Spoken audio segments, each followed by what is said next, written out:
El aborto y sus consecuencias, quinta parte. Convertidos. A. Bernard Nathanson. Veamos el testimonio de llamado rey del aborto, Bernard Nathanson, de Estados Unidos. He trabajado con ahínco para hacer el aborto legal asequible y disponible a petición. En 1968 yo fui uno de los 3 fundadores de la Liga de Acción Nacional por el Derecho al Aborto. Dirigí la mayor clínica abortista de Estados Unidos y como director supervisé decenas de miles de abortos. Yo mismo he practicado miles de ellos. ¿Cómo pudo ocurrir esto? 36. Dejé embarazada a mi primera novia y me preocupé de que abortara. La noche antes del aborto lloramos los dos por el niño que íbamos a perder y por el amor que ambos sabíamos que iba a quedar irreparablemente dañado por lo que íbamos a hacer. Nunca volvería a hacer lo mismo para nosotros. Ella me contó que el abortista era un viejo frágil y arrugado que parecía olvidadizo y algo absorto. A mitad de la intervención, la hemorragia había aumentado alarmantemente y parecía incapaz de decidir un curso determinado. Así que le dijo que dejara la mesa, tomara un taxi y se fuera a casa. Era evidente que había fracasado en completar la operación por sí mismo y la naturaleza se hizo cargo del resto. Tengo ahora 50 años más, pero el suceso se conserva tan fresco en mi mente como si fuera la boda de esta mañana o el funeral de ayer. Aunque estuvimos algún tiempo unidos como instigadores de un crimen innombrable, acabamos por separarnos. Estoy seguro que en algún rincón oscuro de su mente acechan estas preguntas. ¿Por qué no se casó conmigo? ¿Por qué no pude haber tenido al niño? ¿Por qué tuve que poner en peligro mi vida y la de mis futuros hijos por su conveniencia y su expediente académico? ¿Me castigará Dios por lo que he hecho, haciéndome estéril? Ahora me pregunto si le ha llegado a decir algo a su marido sobre el aborto y confío que no. Incluso, después de tanto tiempo, 51 años después y los que queden, me doy cuenta de que ahora podría tener nietos con esta bella y cariñosa mujer. Así comenzó mi excursión por el mundo satánico del aborto. A mitad de los años 60 dejé encinta a una mujer que me quería mucho. Me rogó seguir adelante con el embarazo y tener a nuestro hijo. Yo empezaba a tener una próspera consulta en obstetricia y ginecología. Ya había tenido 2 matrimonios malogrados, ambos destruidos sobre todo por mi narcisismo egoísta y mi incapacidad de amar. Le dije que no me casaría con ella y no solo le exigí que acabara con el embarazo como condición de continuar nuestras relaciones, sino que también le informé fríamente que yo mismo realizaría el aborto, y así lo hice. 37. Luché por conseguir la legalización del aborto. No nos íbamos a conformar con nada menos que suprimir todas las leyes vigentes sobre el aborto y sustituirlas por el aborto a voluntad. 38. En 1969 nos pusimos a trabajar. Nuestra línea de conducta favorita era achacar a la Iglesia Católica cada muerte producida por abortos caseros. 39. Tomé la dirección de la clínica abortista de Nueva York, el 31 de enero de 1971. Los médicos que heredé, cuando me hice cargo de la dirección de la clínica eran una cuadrilla compacta de delincuentes profesionales, descargados de todo bagaje ético o moral. 40. Se me conocía como el rey del aborto. Mis documentos a favor del aborto no me hicieron muy popular entre muchos de mis colegas. Pero poco a poco empecé a cambiar de parecer. En 1974 escribí un artículo donde decía, el aborto debe verse como la interrupción de un proceso que de otro modo habría engendrado un ciudadano del mundo. Negar esta realidad es el tipo más burdo de evasión moral. Fueron afirmaciones un tanto modestas, apenas de un próvida bastante perdido, pero dieron rienda suelta a una increíble corriente de emoción. Me dijeron en el New Journal of Medicine que la contestación a mi artículo era la mayor que habían recibido nunca incluso hasta hoy. Estaba abrumado por la vituperación, las amenazas y las llamadas telefónicas. Me llegaron a amenazar contra mi vida y la de mi familia. 41. Seguí practicando abortos en 1976, pero las tensiones morales iban aumentando. En una planta del hospital asistíamos partos y en otra planta realizábamos abortos. Por fin restringí la práctica del aborto a aquellos casos en los que juzgaba que existía una imperiosa necesidad de abortar. Esto era a finales de los 70. Incluía la violación y el incesto en estos casos. En este periodo escribí un libro titulado Aborting America, la América que aborta. En él hice una lista de numerosas condiciones que podrían justificar un aborto. Realicé 2 o 3 abortos en 1978 y en 1979 hice el último de todos. Había llegado a la conclusión de que no había nunca razón alguna para abortar. La persona en el vientre es un ser humano vivo y no podíamos seguir haciendo la guerra a los seres humanos indefensos. Después de mirar los ultrasonidos, ya no podía seguir como antes. 42. Ahora reconozco que interrumpir el embarazo o abortar una vida es intolerable, es un crimen. No tengo remilgos en emplear esta palabra, el aborto es un crimen. 43. Todo el código genético del embrión y todos sus rasgos son indiscutiblemente humanos. Como ser no cabe duda de que existe, está vivo, se autodirige y no es el mismo ser que la madre, siendo como es un todo unificado. 44. Cuando a principios de los años 70 los ultrasonidos me mostraron a un embrión en el vientre materno, sencillamente perdí la fe en el aborto a petición. 45. En 1984 le dije a un amigo que hacía 15 o 20 abortos cada día: oye, Jay, hazme un favor. El próximo sábado, cuando hagas esos abortos, pon un aparato de ultrasonido sobre las madres y grábalos para mí. Lo hizo y, cuando miró las cintas conmigo en un estudio de grabación, quedó tan afectado que nunca más hizo un aborto. Yo, aunque llevaba 5 años sin realizar abortos, quedé estremecido hasta el fondo del alma por lo que vi. Las cintas eran asombrosas. Algunas no eran de mucha calidad, pero seleccioné una de mejor calidad que el resto y empecé a ponerla en encuentros pro vida por todo el país. Así es como acabó haciéndose el video El grito silencioso, que tanto furor iba a causar. Lo proyectamos por primera vez en Fort Lauderdale, Florida, el 3 de enero de 1985. La reacción fue instantánea. Todo el mundo se levantó en armas, porque el grito silencioso representaba una enorme amenaza para las fuerzas abortistas. Por primera vez nosotros teníamos la tecnología y ellos nada. El grito silencioso mostraba cómo se despedazaba en el útero un feto de 12 semanas con una combinación de succión e instrumental de aplastamiento por parte del abortista. Era tan impresionante que los abortistas lanzaron a sus pesos pesados a denunciar el video. 46. Insistían en que el video se había manipulado. Nos dedicaron numerosos editoriales al respecto. Al final, enviamos la cinta al Dr. Ian Donald de Escocia, el hombre que había inventado los ultrasonidos y que ya era muy viejo. Él respondió que era una cinta absolutamente genuina e hizo una declaración jurada a tal efecto. 47. Poco a poco, me estaba metiendo cada vez más en el movimiento pro vida con mis conferencias, películas, libros y actividades políticas. Percibía la sensación de paz que emanaba de mucha de esa gente. Pero mis posturas pro vida estaban científicamente fundadas y yo lo dejé claro a mis audiencias, incluso a las más radicalmente católicas. Una mañana de 1989 asistí a una acción de operación rescate contra la IPPF en Nueva York. Era una mañana triste y fría. Me uní a la legión de casi 2.000 manifestantes. Se sentaron por grupos frente a la clínica hasta llegar a bloquear las entradas y salidas de la clínica abortista. Empezaron a cantar himnos suavemente, uniendo las manos y moviéndose con un balanceo de cinturas. Al principio me movía por la periferia, observando las caras, entrevistando a alguno de los participantes, tomando notas agitadamente. Fue solo entonces, cuando capté la exaltación, el amor puro en las caras de esa vibrante masa de gente, rodeados como estaban por centenares de policías en Nueva York. Rezaban y se apoyaban unos a otros, cantaban himnos de alegría y se recordaban unos a otros la absoluta prohibición de toda violencia. Escribí un artículo publicado en el Hastings Center Report. Varios me acusaron de haber tomado parte activa en la manifestación, violando así un interdicto contra tales actividades, dictado por el juez federal Robert Ward. Fui juzgado y declarado inocente. Al mismo tiempo, mi mujer fue acusada de violar otro interdicto contra las manifestaciones en una clínica abortista en Dobbs Ferry.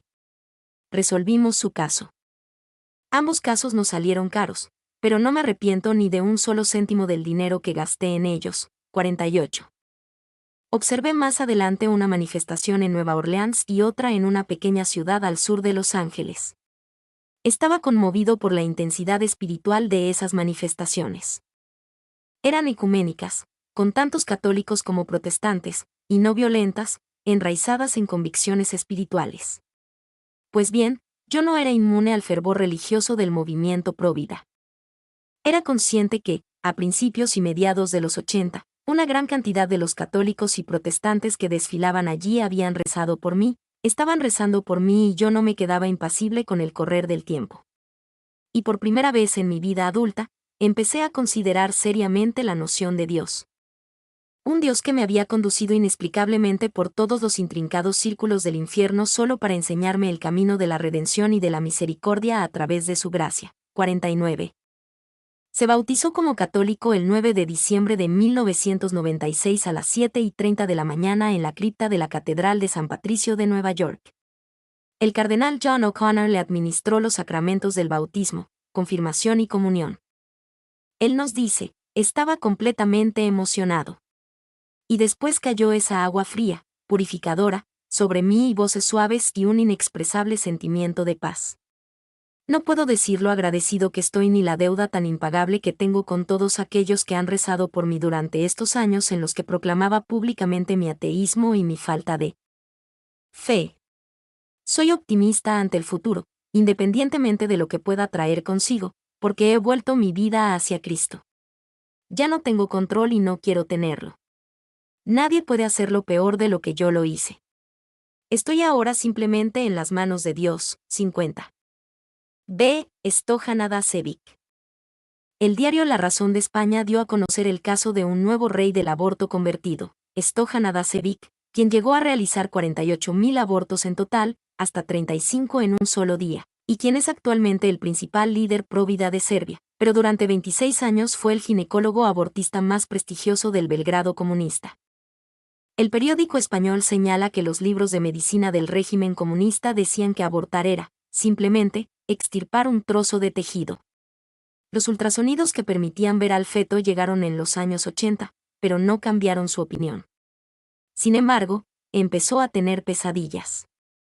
Al relatar su proceso de conversión, explica el diario, Adašević soñaba con un hermoso campo, lleno de niños y jóvenes que jugaban y reían, de 4 a 24 años, pero que huían aterrados de él. Un hombre vestido con un hábito blanco y negro lo miraba intensamente, en silencio. El sueño se repetía cada noche y despertaba con sudores fríos.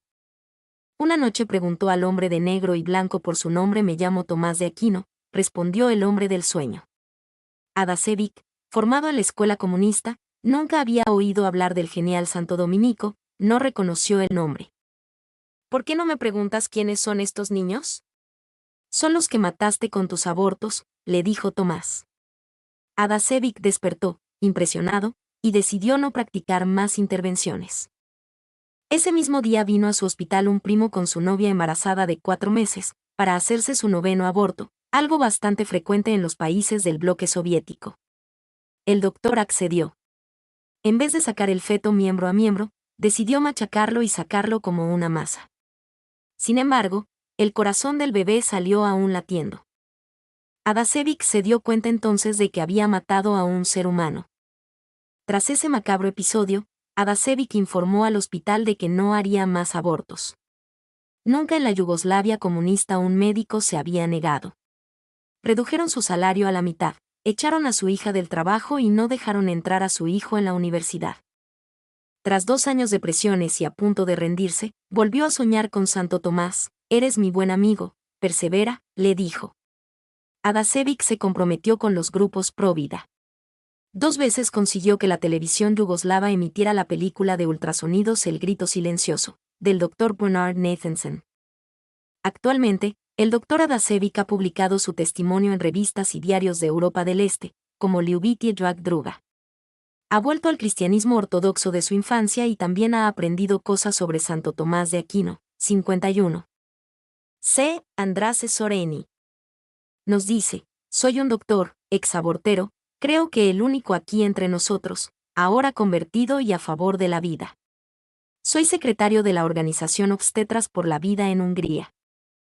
Tratamos de fomentar una verdadera libertad de conciencia para nuestros colegas, y de establecer departamentos de obstetricia y ginecología en nuestro país donde no se lleven a cabo abortos. Ahora reconozco cómo las diabólicas fuerzas antivida trabajaron a través de mis actividades. Yo mataba, porque mi conciencia estaba muerta. Siento tener que decir que hubo un periodo en mi vida, durante el cual yo creía que se podía ser buen católico y abortero al mismo tiempo. ¿Cómo es posible? Hace años me fui a confesar, después de 20 años de estar alejado de los sacramentos, y el sacerdote me preguntó si sería despedido de mi trabajo en caso de negarme a hacer abortos. Le dije que sí, me dio la absolución en el nombre de Dios y no dijo más. Continué llevando a cabo abortos por un tiempo. Cuando en otra ocasión me volví a confesar, justamente la noche de Navidad. Encontré un buen sacerdote, que Dios lo bendiga. Me dijo clara y firmemente que yo estaba viviendo en estado de excomunión. Sin esta amorosa intervención de Dios, yo nunca hubiera dejado de matar. ¿A qué me refiero? Al secularismo que existe en Hungría, a la necesidad de ser enteramente fiel a las enseñanzas que da la Iglesia para formar una verdadera conciencia, a la fidelidad del clero y del laico. Cualquier desacuerdo en este asunto resultará en una falsa conciencia, en una visión distorsionada a través de la cual nunca reconoceremos lo que es incorrecto, lo que es pecado. Por lo tanto, traté de formar mi opinión acerca de lo que significa ser próvida, como médico y como creyente. La vida de cada ser humano individual comienza en el momento de la fertilización, y continúa en su realidad física hasta su muerte natural. La vida humana es procreada para amar y ser amada, la vida significa amor. Por lo tanto, ser provida significa llevar a cabo actividades que promuevan el respeto absoluto por la vida, diciéndole no a toda tecnología contraceptiva cuyo propósito es destruir la vida humana, al aborto, a la experimentación fetal y del embrión, y a la eutanasia. Ser provida significa denunciar las filosofías y tendencias que son engañosas y llevan hacia un camino de muerte, egocentrismo y humanismo secular. En otras palabras, la mentalidad consumista acerca de la vida y el amor está basada en un falso concepto del hombre, lo cual es obra del padre de las mentiras. A ustedes les digo gracias por su ejemplo tan alentador y de incalculable valor. Gracias a la Iglesia por enseñar la verdad. Gracias a Dios por todos ustedes. 52. Manifiesto de Madrid contra el aborto. El 13 de marzo del 2009, 1000 científicos e intelectuales españoles firmaron un manifiesto contra el aborto en el que decían: los abajo firmantes, profesores de universidad, investigadores, académicos e intelectuales de diferentes profesiones, suscribimos el presente manifiesto en defensa de la vida humana en su etapa inicial, embrionaria y fetal. Y rechazamos su instrumentalización al servicio de lucrativos intereses económicos en consideración de los siguientes hechos. A. Existe sobrada evidencia científica de que la vida empieza en el momento de la fecundación. Los conocimientos más actuales así lo demuestran. La genética señala que la fecundación es el momento en que se constituye la identidad genética. Singular, la biología celular explica que los seres pluricelulares se constituyen a partir de una única célula inicial, el cigoto, en cuyo núcleo se encuentra la información genética, que se conserva en todas las células y es la que determina la diferenciación celular. La embriología describe el desarrollo y revela cómo se desenvuelve. B. El cigoto es la primera realidad corporal del ser humano. Tras la fusión de los núcleos gaméticos materno y paterno, el núcleo resultante es el centro coordinador del desarrollo, que reside en las moléculas de ADN, resultado de la adición de los genes paternos y maternos en una combinación nueva y singular. C. El embrión, desde la fecundación hasta la 8ª semana, y el feto, a partir de la 8ª semana. Son las primeras fases del desarrollo de un nuevo ser humano y en el claustro materno no forman parte de la sustantividad ni de ningún órgano de la madre, aunque dependa de ésta para su propio desarrollo. D. La naturaleza biológica del embrión y del feto humano es independiente del modo en que se haya originado, bien sea proveniente de una reproducción natural o producto de reproducción asistida. E. Un aborto no es solo la interrupción voluntaria del embarazo sino un acto simple y cruel de interrupción de una vida humana. F. Es preciso que la mujer a quien se proponga abortar adopte libremente su decisión, tras un conocimiento informado y preciso del procedimiento y las consecuencias. G. El aborto es un drama con dos víctimas. Una muere y la otra sobrevive y sufre a diario las consecuencias de una decisión dramática e irreparable. Quien aborta es siempre la madre y quien sufre las consecuencias también, aunque sea el resultado de una relación compartida y voluntaria. H. Es por tanto preciso que las mujeres que decidan abortar conozcan las secuelas psicológicas de tal acto y en particular del cuadro psicopatológico conocido como el síndrome postaborto, cuadro depresivo, sentimiento de culpa, pesadillas recurrentes, alteraciones de conducta, pérdida de autoestima, etc. En definitiva, consideramos que el legalizar el aborto hasta la 14 semana y que una joven de 16 años pueda abortar sin permiso de sus padres agrava la situación actual y desoye a una sociedad que, lejos de desear una nueva ley para legitimar un acto violento para él no nacido y para su madre, reclama una regulación para detener los abusos y el fraude de la ley en los centros donde se practican los abortos. Mi nombre es Demim. Soy tu asistente personal. Mi sitio en internet es demim.es.tl